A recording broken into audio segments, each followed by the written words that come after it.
Okay, so let's talk about this tricky word, timeless. Building a timeless house. What does that mean? First, I want to hear what you think. When you describe timeless to a client, how do you do it? And then what do you think people are trying to say when they ask for a timeless house? Well, what I think timeless means, to me, I helped consult with a lady who had a house in France. That house was built in the 1600s. So kind of new. And it was beautiful, right? It was timeless in that it had been there for 400 years and it still looked like it was 50 years old. And it was timeless because the proportions and scale and everything else were still worked, right? It was still functioned well. All the materials were natural. So when I think of my favorite places in the world, they end up being places in Europe. They end up being places that are 100 years old. They end up being, all of a sudden I'm describing things that were built, but nothing post 1950, I think, falls in that category. I'm thinking if I should say that. Yeah, I'm going to stand by that statement. Because I think everyone who comes to us and says, just design me and build me a timeless house, thinks the same thing. So when people come to it and they're trying to explain it, what do you think they're trying to explain?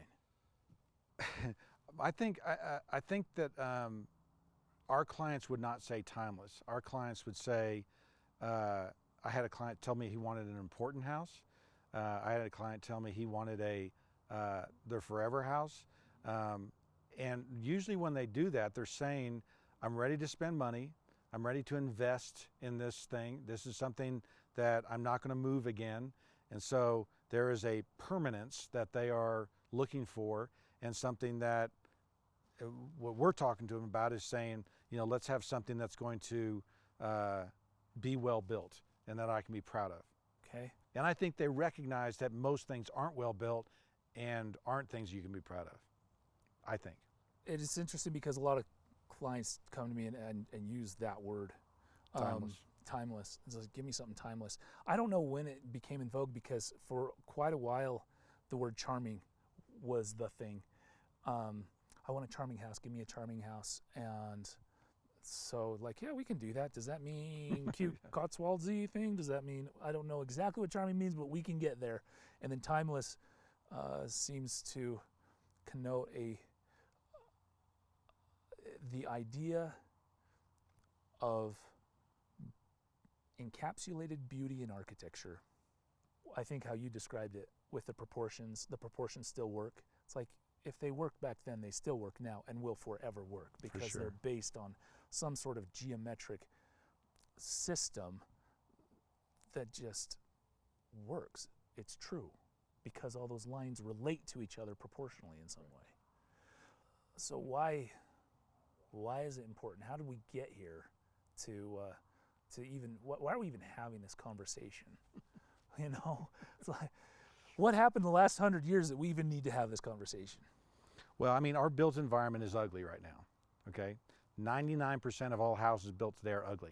My house, built in 1962, it's ugly, okay? So I'm not saying that I live in a beautiful house, but most people it's live in true. We have an ugly environment. We do. We have strip malls, we have tilt wall buildings, we have churches built in, warehouses, and it is an ugly environment.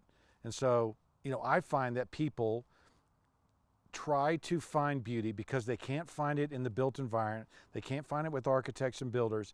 They end up hiring an interior designer to create a beautiful space in a living room or a setting or something like that, and that's how they find beauty. But I don't think they find it in architecture. I'm not sure they think they can, which may be why they're coming to you saying, I want something timeless. So why don't architects produce more timeless architecture? Well, we both know the answer to this. I mean, we're in an era culturally that doesn't believe in absolute truth. They don't believe in absolute beauty either.